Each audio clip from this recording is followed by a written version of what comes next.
Hi, everyone, and welcome to today's webinar, ISO 31030 in 2026, what strong travel risk management really requires. My name's Nicole Brow, and I will be assisting our speakers in the background today. A couple housekeeping announcements is that this session is being recorded, and we will be sharing the slides and recording with you in the coming days. If you have questions for our speakers, please submit them using the Q&A panel, and we will get to them at the end as time allows. I'm happy to introduce our expert panel today.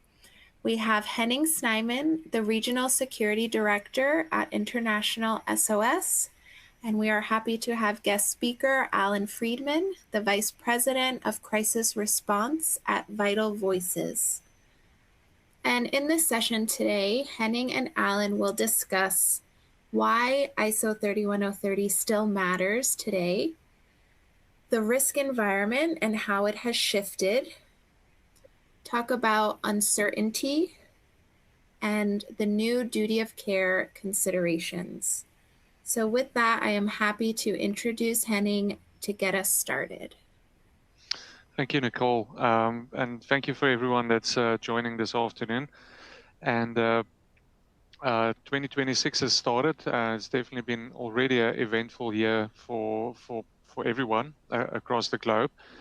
And what comes to mind is why ISO 3130 is still matters. It's been around for quite a while now. A lot of organization has implemented and in different levels to the organization and managing travel risk overall. And but it in our view, ISO 31030 still matters. It's important. But I think it's become more complex, and Alan will discuss this. I mean, ISO 3130 is still the recognized global framework and assisting and helping organizations to build out that travel risk management program. It's widely accepted as the standard now, or the guideline that most organizations do follow. But Alan, we've discussed in prepping for the webinar that the standard hasn't changed, but the risk environment has changed. And in my opinion, it's more complex. Organizations need to really think about the overall risk management approach that they follow.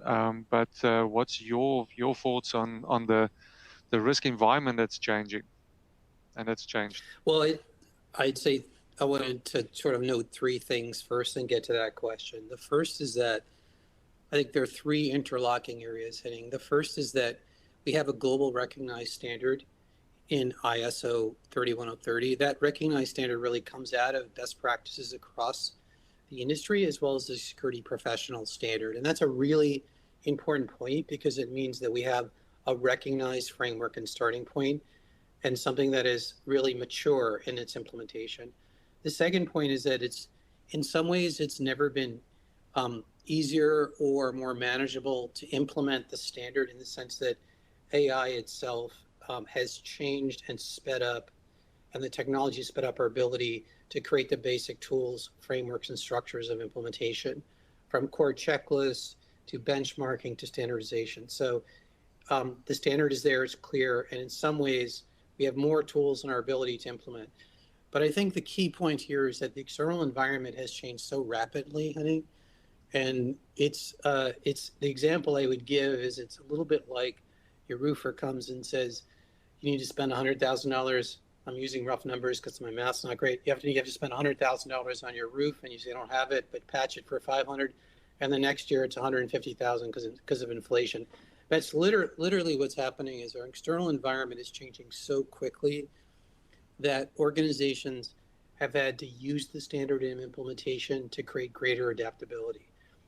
So I think one of the core sort of attributes of ISO 3130 is it's supposed to be flexible. It's supposed to be a framework, and it's very explicit in that it's only as effective as its implementation or its governance.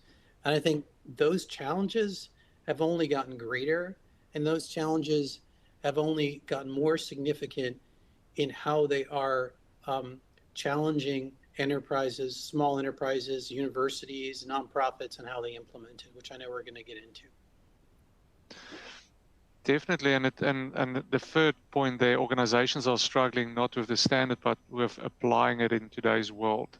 What is interesting for me is it links with Section 4 of the standard that addresses that organizations should understand the organization and its context. How does it Right. fit in? And really have a clear understanding of the organization's risk environment. And that links up again with Section 6 that speaks to travel risk assessments, understanding your risk environment, understanding the profile of your travelers. But what is really important here is for organizations to really have a good grasp of what is the organization's risk culture? How do they approach risk management? And this is not, and I think, or we will address this later on, the integration and not to silo travel risk management from travel or from risk management overall. It shouldn't. It's not either or. It's both. And for organizations to truly understand what are we doing internally, what is our culture, what is our risk approach, are we risk averse, what is the level that we are, are we totally risk averse, or are we very comfortable to take risk and be flexible in applying ISO 31030?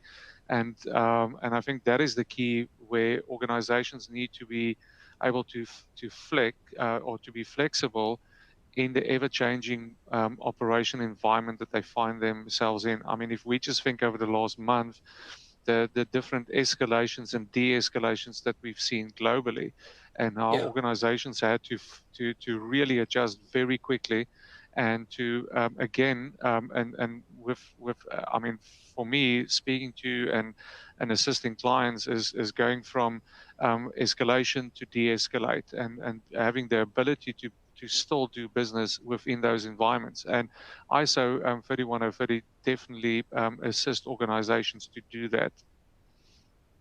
I think that's right. I give three quick examples of the kind of the challenges. Okay, we'll look at the how different organizations approach this question of risk depends on the company. So one example is an oil and gas company that works in high risk environments. They are accustomed to working in high risk, uncertain environments with quick volatility. A university probably isn't, but they may be more focused on, for example, travel security and the security of their students and duty of care for their students. A software company, which is servicing both the university and the oil and gas company, has to flex. So if the software company is suddenly finding itself in situations where they're in an uncertain risk environment, that requires a greater sense of flexibility. And I think one of the ways to sort of be thinking about this is, I often think that 31030, if you read it in your entirety and you're new to it, it can feel extremely overwhelming because it says do everything. It's a framework. That's what a framework does. And I think part of risk appetite is not only understanding what your individual organizational risk appetite is, but also understanding what your prioritization of risk is. And I think one of the really hard parts right now, Henning, is that we are all reacting to an external environment. Okay, so if we're seeing a rise of political violence that also, for example, impacts C-suite, your enterprise is going to react to that, right? If you're seeing a trend, if you're a university around insecurity of your campus, you're going to react to that, right? So there's all these things that sort of we're reacting to. I had a client come to me and say our staff's worried that our office is going to be raided by ICE, even though, for example, that office structure is not targeted by ICE at current, even though it's not a real risk.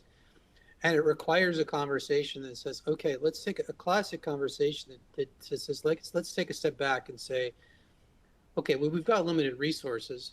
Sure, we can train our staff in how to not just deal with rights, but also potential detention scenarios. But is that the actual risk that we're facing as an organization? And I think understanding that prioritization has never been greater, Henning, because we have the number of risks are getting more plentiful, and our resources are not meeting that. And so we're having to be much more, we have to be much clearer about prioritization of risk and also our overall risk appetite. 100%. And this brings us to external context. Rapid geopolitical shifts. The last, say, 12 months, we've seen major shifts in geopolitics globally, and it's and I don't think the advice would be is to change your policies and procedures every time there's a shift in geopolitics or a change in your risk environment, but for your policies and procedures to be flexible, to be able to cope with changes, with ongoing changes. And this is a bit of a benchmark, is that where I've seen a huge change in the way that organizations approach ISO and the implementation of ISO, is that it's no longer just for international travel. For many, many years, the focus was exclusively on international travel. We organizations understood international travel, how to manage travel risk for international travelers.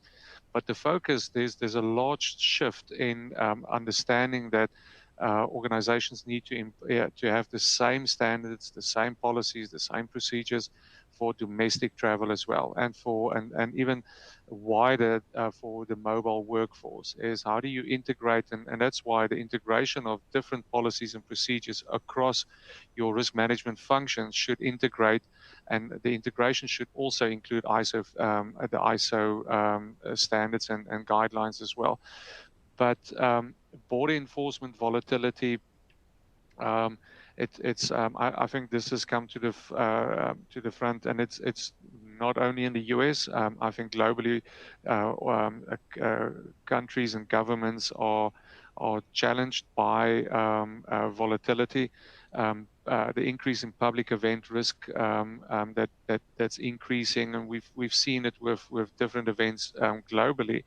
That there's a huge focus on understanding the risk environment for events. That it's not only risk for a country or a destination, it's event focused. So what is the event that you're hosting or attending, Right. or that your executive board is attending, or events that the specific board member or individual is attending, and how does that change either their risk profile or their presence? How does that change the risk environment that you might be exposed to as an organization? And then Alan, legal, regulatory, and reputational risk is now tightly linked. Where do you see this impacting organizations, and what should they take care of? In terms of, a couple of 2 or 3 points are hitting. The first point is just to give some really practical examples, which the first is that it's really important now more than ever organizationally that you're going through a system of prioritization based on your external risk environment. So to use your example, a client recently came to me and asked for a risk assessment regarding a public manifestation or a demonstration that they want to do in a third country. That risk assessment looks a lot different today than it would have 2 or 3 years ago. It looks different because the external politics surrounding it have changed, and the external environment has changed, and the risk profile has changed. That's first. The second thing is that the traditional roles of law enforcement, and this is a Western European country we're talking about, have shifted, as well as the perceptions towards certain nationalities. This creates a level of complexity just in managing what would have been a more routine task, 2 or 3 years ago, has become vastly more complex. And I would say that because of this complexity, it all can feel extremely overwhelming to anyone who's sort of occupying these seats. And that's why, for example, I think that the fundamentals of this process matter more than ever. Here's a really simple example. Do know where your people are. When I sat in the chair running operations in high-risk environments in some of the countries we all recognize, the number one question when something went down in terms of the external environment was, where are our people? Are they there? Are they close to there? Are they proximate to there? Are they 100 meters from there? Are they 10 meters from there? Mm. So like the biggest question I would have to any client is, do you have an ability to track your people, know where they are at any one time? Because the first question that's going to come across to any enterprise is, where are people? Are they at risk in that particular situation, right? So it's just to say, it's just to reinforce the idea here that many of the kind of core fundamentals that we've all come to associate ourselves with can be just as valuable in this external risk environment. But the flip side of that is that it's also about the internal prioritization of our risk management frameworks so that when things do change, and they're changing rapidly, we have a foundation to fall back upon. Yeah, and that speaks to getting the controls in place before there's an incident, before travel takes place. And that's a large part of ISO 31030 is that travel risk treatment or risk treatment that forms almost 40% of the standard or the guideline. So it's a really important part of understanding, doing the risk assessments, and understanding the risk environment and thinking of scenario-based planning is that there is no scenario that cannot happen. I mean, there's I think what's changed for the last couple of years is that we've got to think very or take into consideration a wide array of possible outcomes and what can happen, and not to discount them. Yeah, no, and I didn't answer also. You're absolutely right. And that also, Henning, with your, sorry if I interrupted, but the travel risk on the employee rights thing is a case study of this, right? Like that's just an absolute case study of it, which is that I would say border crossings, but also encounters with authorities. I would say that in certain precincts, we would have previously said it's a know your rights issue. And now the know your rights question has become more complicated, and it goes to both the encounter with the authority, but it also goes to the disclosure of proprietary information. So that's a great, I'm sorry if I'm being abstract, but it's literally like who can get into your phone, right? Or who can surveil your phone, and what is the right of the state to do that? That's really what I'm talking about at its core. Mm-hmm. And this has become a proxy for understanding this complexity because it requires not only of a change of behavior of staff, because everybody shows up at a border and opens their phone and looks at their Face ID, right? That's what I do. That's a change of behavior of staff. Two, it requires an understanding of the real potential risks by your data team and your tech team. And three, it's a HR and security problem that I don't even think we thought about. We probably should have thought about it, but we really didn't think about it in the same way that we do today as we did, even 6 months ago, a year ago. And it reflects how, the theme we're talking about today, how that external environment is really testing the foundation of putting in these systems and putting in good foundations.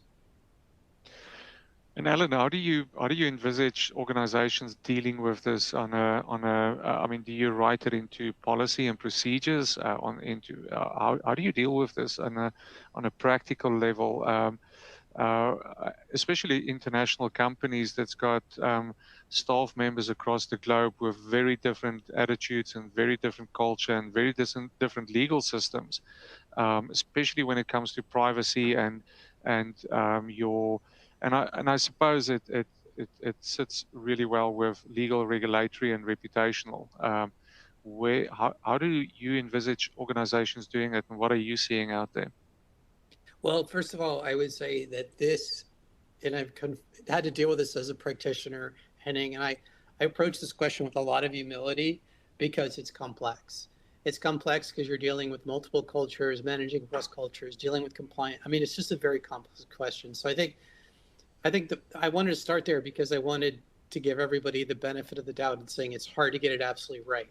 Okay, but there are a couple of principles in which you can do it a little bit better than the next person or the next company. The first is don't overwhelm people with a lot. And I think that the biggest mistake that I've seen over and over again, and I think we've all gotten pretty wise to this now, and hopefully this isn't a rearview mirror, is the triumph of compliance culture over implementation. And what I mean by that is we can write you the best plans. We can write you the most beautiful, sort of like binder of plans that you possibly can, the greatest checklist in the world. And if nobody's using them, nobody's trained on them, nobody's scenario planning on them, they're useless.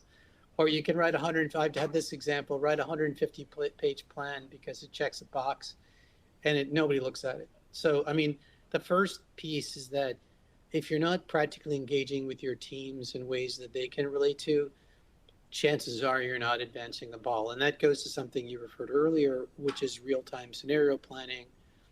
And while you need to have a compliance structure, if you're a big corporate, absolutely, and we would not shy from that. You've also got to create a culture, and that's what's really hard, because you have to do that in a way that's distributed. You can't create that security culture. You can create the security culture from the center, but implementation comes through distributed systems. And the really hard part of this question, Henning, is that it is fundamentally a distributed question, which is that you're relying on a culture across the organization implementation. And I think the starting point has to be that, which is that you've got to create benchmarks, you've got to do all that, but you also have to be flexible and allow local sort of entities across your enterprise, implement according to the standard, but just also finding ways to build real life examples, real life exchanges into the discourse. So a good example of that, Henning, is I love scenario planning. I find scenario planning, I've never been in a scenario planning tabletop where people weren't engaged. It's a great team exercise. It's a great way to get people thinking about it. People get to share their experiences across the board. It's a great team management exercise, and it's practice, right? It's the best way to prepare. So like scaling those kinds of practical solutions, I just have always seen them pay off again and again. And then the $10 million question, Alan, is your policies and the language is a requirement or recommendations? What is your opinion? The right answer is that it's got to be a requirement, because if you don't start with requirement, I'm not sure you get to.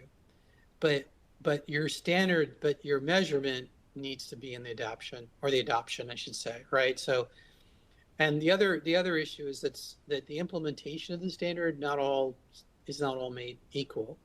And the standard that we should be asking ourselves is, are we creating policies and standards that are actionable across the enterprise or the institution or the education? I mean, that's its basic standard. And if you're not creating something that's actionable, then you haven't created a standard that actually can be used. So I think many of us on this call probably understand that, and it's a lot easier to say it on a webinar rather than the implementation part of it. But creating metrics around that, I think, are really important as a way of shifting the culture and implementation. Yeah, that speaks to ownership of the function, and it's the most successful programs that I've seen that were implemented is a top-down approach, is where there's really buy-in from your top management, where you've got senior management that's a sponsor, that can and it trickles down and it sets a culture within the organization as well. But if we move on, a rupture, sudden breaks in assumptions. I mean, that's an interesting point that we brought up in our preparation as well, is that, and then the uncertainty that we're facing, and excuse me, what I've experienced is that policies and plans and all that preparation that we do beforehand, when there's uncertainty, organizations can manage it. But when there's sudden rupture, what we've seen over the last few years, for instance, what happened in Ukraine and what's still happening in Ukraine, right. what we've seen in the Middle East and Venezuela and so many other places in the world, is that that's where organizations need to be able to act with intent, and to manage change, and it's change management. And I think all of us can agree, change management or managing during a crisis is one of the hardest things that organizations can do. how do you change your travel risk programs to be more or to have the ability to respond to rupture conditions? What's your take on that, Alan? Yeah, there are two things here. The first is that I think the reason why we use the word rupture, which is obviously not an original idea, it's an idea taken from sort of the ether that we've seen externally over the last 3 or 4 weeks. I think in 2025 we talked about the age of uncertainty. Now we're talking about the age of rupture. The reason why we're saying that is because uncertainty suggests that we're going to end up at a destination that we don't quite know. Whereas in 2026, I think this destination, things are going to change, but we've arrived at a certain destination of shifts, right? We've arrived where the same assumptions about the world and power and middle states has really changed significantly, but it's changed significantly in ways that are having a sustained impact on travelers. That's first. So I'd say two or three things. The first is foundational is geopolitical analysis and very specific intelligence. And the word intelligence here could sound really sophisticated. Let's use the word information, right? So I think you both have to be aware of what the geopolitical context is of wherever you're traveling to, which has shifted. Gulf states are a good example of that, right? But with any travel context that you're going into, you can operate it, but it requires specific ground level information. So the question to be asking yourselves in this case is, if there's an external shift,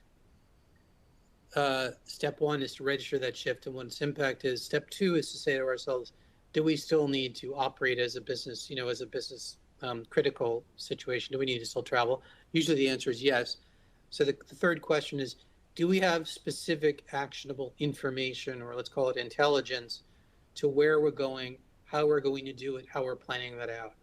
And I think my point is that these are the three key questions. In some ways, this is a new example. Something kicks off in a country that looks very volatile on the news. You see the frame, it looks bad, right? It looks like I'm not going to go, it looks bad. But these incidents tend to be proximate. They tend to have certain profiles, and they tend to be surrounded by fairly robust operational space, right? And it's that's where the local information, accessing local information really comes into play, of understanding what is that space surrounding, and how isolated is this specific incident we're seeing, and the potentiality of volatility while we're on the ground, and what are our contingencies. I mean, those are kind of some of the nitty gritty pieces, I think, Henning, that we think about when we're going into these environments. No, definitely, and it's seeing the full picture, not just part of the picture. That's sometimes difficult for organizations to navigate, and but definitely, if we think of if we all pull this back again to ISO, and how important it is to do risk assessments, is to truly understand your risk environment and how it applies to you as an organization, and to do that on an ongoing basis. And it is very difficult to do that for every travel or trip that occurs, or a signee that goes over. Some of the organizations have thousands and thousands of trips per year. And it becomes almost impossible to do it for every and each trip. So, if you adjust your travel risk management program to have a clear understanding of when do you need to do this, when do you need to do a risk assessment, and at what level do you do that risk assessment, is going to become more and more important. One upside of the age that we're living in is that information is available and readily available. There's no excuses for I didn't know, or we didn't expect something to happen or incident to occur. Discontinuity, not only volatility. That's an interesting point. How do you see that from an organizational point of view, Alan?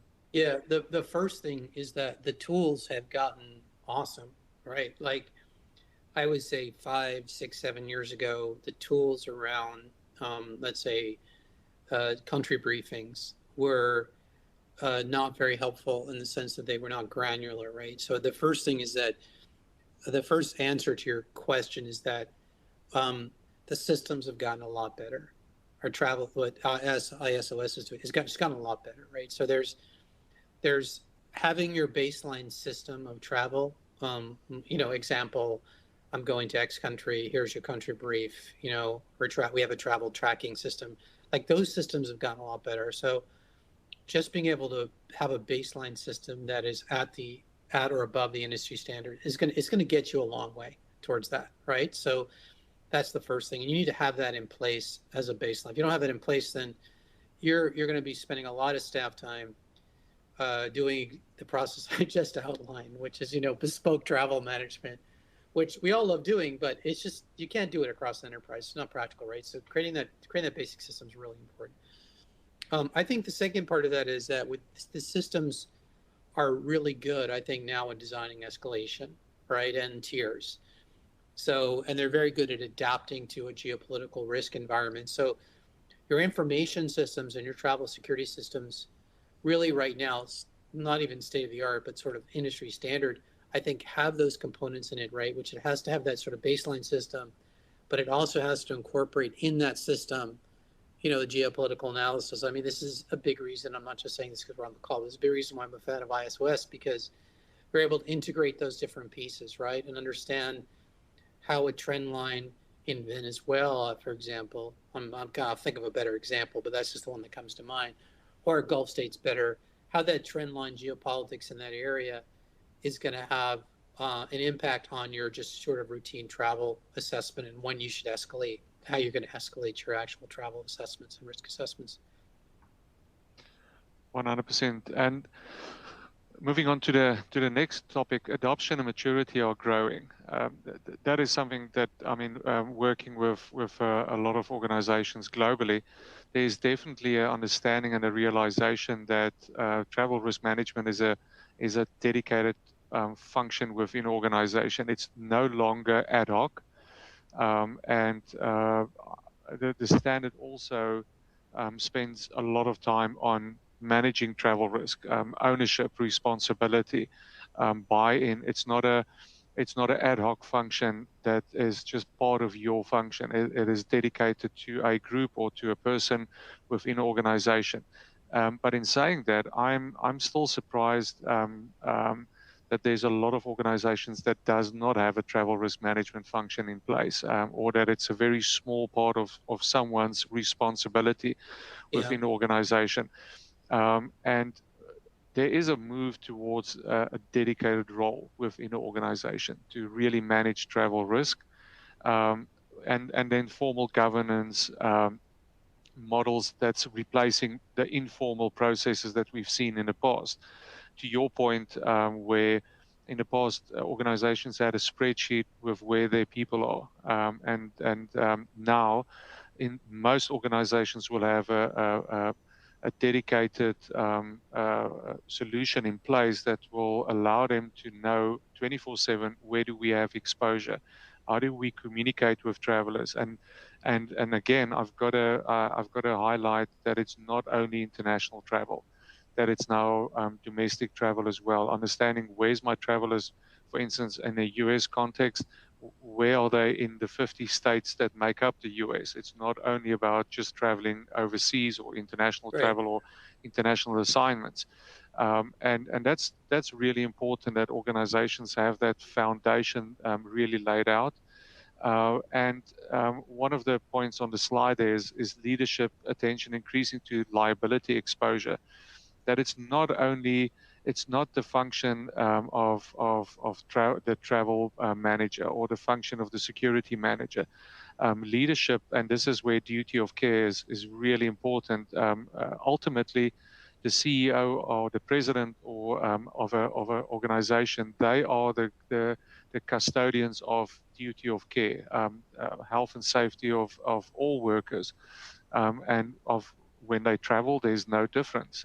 Organizations need to understand that they've got a responsibility, and that's part of managing travel risk, is taking responsibility for the health and safety of your mobile workforce, which includes travelers, both international and local. How do you see this changing over the next year, and especially in view of where we are with constant change? Do you feel that there's going to be more investment in the travel risk management function of organization? What is your take on it, Alan? Yeah, so the industry data shows that roughly there's sort of three groupings. There are organizations that understand the need to put in robust travel risk systems and are doing it. There are those that understand the need but don't have the resources to do it, and those that are basically kind of understand it but aren't doing anything. And I think that and they're based on the number you're saying, let's say it's a third. It could be different, but it's sort of in those broad. It's about the broad categories that you think. I think the thing that we're really worried about is that budgets are tight, right? And organizations are not going to spend funds on a business center or business area if the ROI isn't clear.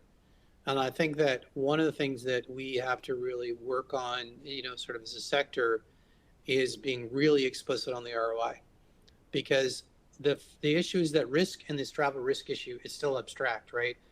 Like there's a tendency from the norm. There's one tendency that says, okay, it's a box checking. I need to have this because I need to show my board. That's fine, right? So there's a mindset issue there. But I think there's a lot of work to be done now in understanding and really articulating what the return on investment has been. For example, I know that in the sector that I come out of, which is the humanitarian sector, the NGO sector, there's very poor metrics on this, and we are literally on the front lines, Henning. Like our people are literally the ones who are it's life and death. I mean, this is a very serious issue for us. So I think that as the external environment is changing, I think there's going to be greater recognition from the C-suite on down, particularly given the rise of political violence that goes right into the C-suite in a horrific way. Okay, I mean, this is not a positive trend, but it gets people's attention in ways that we wish were not happening, for sure. But I think that we have got some work cut out for us as professionals in terms of really advocating internally and showing the ROI. And that's where I think, just really, really briefly, Henning, that's where I think benchmarking and quantification and communication skills around C-suite influence are really essential right now, because I think we all understand why this is essential and sort of, but making sure it's business critical is going to be a real challenge. It will continue to be a challenge.